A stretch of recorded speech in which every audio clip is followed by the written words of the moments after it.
मऊगंज विधानसभा क्षेत्र में कांग्रेस का संगठन सृजन अभियान आज तीसरे और अंतिम दिन निर्णायक चरण में पहुंच गया है। इस अभियान का उद्देश्य आगामी विधानसभा चुनावों के पहले पार्टी को बूथ स्तर तक मजबूत करना है। हनुमना में आयोजित समापन कार्यक्रम में उपनेता प्रतिपक्ष हेमंत कटारे, जिला प्रभारी अशोक मार्सकोले, केंद्रीय पर्यवेक्षक केसी पांडवी और अन्य वरिष्ठ नेताओं ने कार्यकर्ताओं से संवाद किया। बैठक में संगठन को मजबूत करने, चुनावी रणनीति तैयार करने और नए जिला अध्यक्ष के चयन पर चर्चा हुई। नेताओं ने कहा कि संगठन में एकजुटता जरूरी है और यही अभियान का मूल उद्देश्य है। इस मौके पर पूर्व विधायक सुखेंद्र सिंह बन्ना, पद्मेश गौतम और आशुतोष तिवारी समेत कई वरिष्ठ कार्यकर्ता भी मौजूद रहे। पार्टी ने साफ किया कि अब जमीनी स्तर पर सक्रियता ही संगठन की प्राथमिकता होगी। पार्टी की शक्ति होती है और जिस भी पार्टी के साथ संगठन है, मजबूत कार्यकर्ता हर बूथ पर है, वो पार्टी निश्चित ही सबसे सफलतम पार्टी मानी जाती है। और संगठन ही सबसे महत्वपूर्ण कड़ी है पार्टी में, चाहे वो चुनाव की हो या संगठनात्मक दृष्टि से कोई भी विचारधारा को घर घर पहुंचाने की। तो इस सबसे महत्वपूर्ण कड़ी के लिए स्वयं राहुल गांधी जी ने, मल्लिकार्जुन खड़गे जी ने निर्देश दिए। दिल्ली के जो बड़े बड़े नेता हैं, महाराष्ट्र के जो सारे बड़े नेता हैं, जैसे AICC से ऑब्जर्वर मऊगंज से आदरणीय केसी पांडवी सर को बनाया है। 7 बार के MLA, कैबिनेट मिनिस्टर के बेटे भी मेंबर ऑफ पार्लियामेंट है, very senior leader from Maharashtra. उनको यहाँ भेजा है क्योंकि लोगों का ये सोचना कि वो दिल्ली तक अपनी बात नहीं पहुंचा सकता आम व्यक्ति, अब यहाँ पे वो सीधी बात अपने दिल्ली तक पहुंचा सकते हैं आपके माध्यम से। कोई भी सुझाव हो संगठन को लेके, कभी कोई योग्य व्यक्ति छूट नहीं जाए, इसलिए वो सीधी बात, सीधा संवाद है और यहाँ से सीधे राहुल जी के कानों तक बात पहुंचेगी, ये दृष्टि। और एक अच्छा संगठन आने वाले वक्त के लिए खड़ा करना है जिसमें सामाजिक न्याय भी हो, हर समाज को प्रतिनिधित्व मिले, हर वर्ग को, हर धर्म को प्रतिनिधित्व मिले, इस तरीके का हमको संगठन खड़ा करना है। जिले स्तर पर राष्ट्रीय लेवल के नेतृत्व को भेजा जा रहा है। इससे ही तो आप गंभीरता का पता लगाइए ना कि राष्ट्रीय नेताओं को भी जिले में 3-3 साहब को 3 दिन हो गए। तो ये हमारे एक संगठन के कार्यकर्ता के लिए जो हमारी निष्ठा है पार्टी के नेताओं की, ये दिखाती है कि हम छोटे से छोटा कार्यकर्ता हो, साधारण से साधारण कार्यकर्ता हो, उसके लिए भी बड़े बड़े नेता यहाँ आएंगे, 3-3 दिन उसके घर रुकेंगे, खाना खाएंगे, उससे बात करेंगे घंटों। ये हमारे पार्टी की बात दिखाता है कि हम पार्टी में अपने लोगों को, अपने कार्यकर्ताओं को कितना चाहते हैं और वो हमारे लिए कितने महत्वपूर्ण हैं। पालवी साहब, आपने अभी अपने वक्तव्य के ये देखो, माफ होता है, माफ को खुश करना होता है और माफ के लिए, लेकिन आज का काम हमारा अलग है।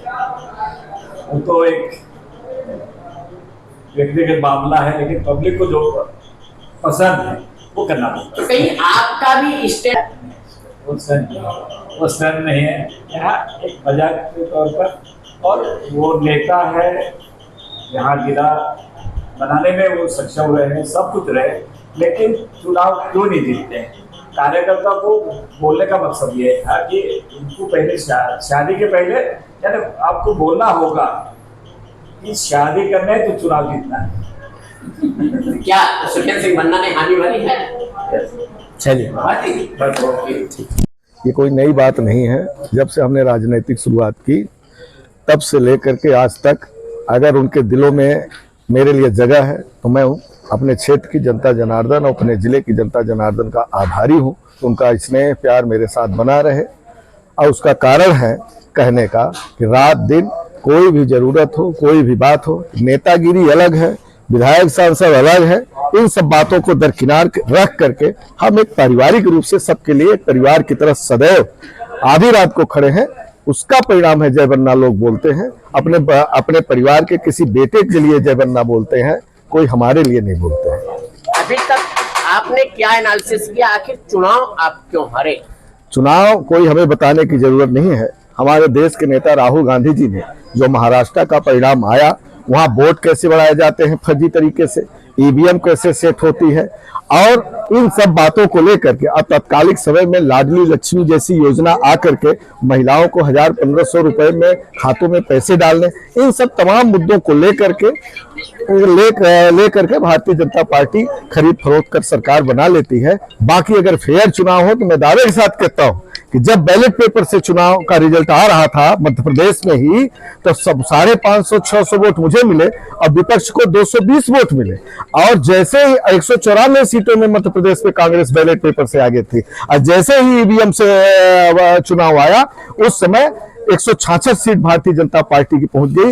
ये मैं समझता हूं, आप भी पत्रकार हैं, उस बात को जानते हैं, क्षेत्र की जनता, देश प्रदेश सारे लोग जानते हैं, इस जांच का विषय है, शोध का विषय है कि आखिर बैलेट पेपर में जनता कांग्रेस को जिताती है और ईवीएम से जो है भारतीय जनता पार्टी जीतती है। लेकिन ईवीएम से चुनाव में भी बहुत सारे राज्यों में कांग्रेस की सरकार, नरेंद्र मोदी का क्षेत्र है, वो उनके लिए प्रतिष्ठा का विषय होता है, इसलिए उनको जीतना है। जो मध्य प्रदेश 3-4 राज्य ऐसे हैं हिंदी भाषी जहां उनको कम मेहनत करनी पड़ती है, 2% 3% पीछे होते हैं, उसको मैनेज करके जीत जाते हैं। और जहां जानते हैं कि हम कुछ न कर पाएंगे, जम्मू कश्मीर में वो कुछ नहीं कर सकते और छोटा राज्य है, उन्होंने छोड़ दिया।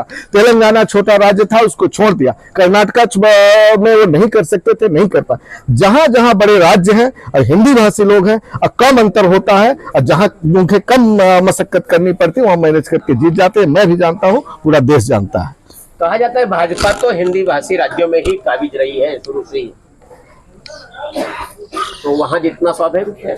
देखिए ऐसा है कि भाजपा हिंदू राज्यों में काबिज है और मैं समझता हूं कि अटल बिहारी वाजपेयी जैसे भारतीय जनता पार्टी के नेता, उनसे भी पॉपुलर नरेंद्र मोदी नहीं है, ये देश की जनता जानती है। लेकिन उन्होंने भी कभी पूर्ण बहुमत से सरकार नहीं बना पाए।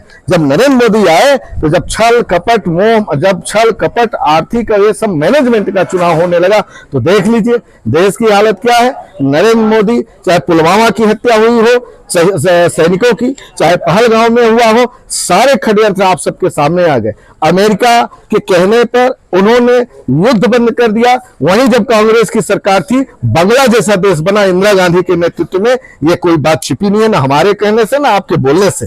तो जब इंदिरा गांधी ने वो काम किया, अब ये देखिए कि ताकतवर प्रधानमंत्री अपने को बनाते थे, लाल आंखें दिखाते थे, आज वही नरेंद्र मोदी अमेरिका के सामने घुटने टेक लिए। ये हम लोगों का भी अपमान है, देश की जनता का अपमान है। क्या संदेश देना चाहेंगे अपने कार्यकर्ताओं को? हम अपने कार्यकर्ताओं को बहुत बहुत धन्यवाद, बधाई देना चाहता हूं कि जब जब जहां जहां जैसी जरूरत पड़ती है, आप पूरे मनोयोग से आधी रात को भी, चाहे कार्यकर्ता बैठक हो, चाहे जेल भरो आंदोलन हो, चाहे कलेक्टर घेराव हो, चाहे रीवा का हो, मऊगंज का हो, भोपाल का हो, वहां तक आप की अलख जगती है, आपकी धमक जाती है मऊगंज के कार्यकर्ताओं की। ठीक है, परिणाम नहीं आए, छोटी मोटी गलतियां होती रहती हैं, लेकिन हमारे कार्यकर्ता पूरी तरह से उत्साहित है। अगर भारत पाकिस्तान के बॉर्डर पर भी मऊगंज के कार्यकर्ताओं की जरूरत पड़ेगी तो सबसे पहले मऊगंज के कार्यकर्ता वहां पहुंचेंगे। ये मैं संदेश देना चाहता हूं। बहुत बहुत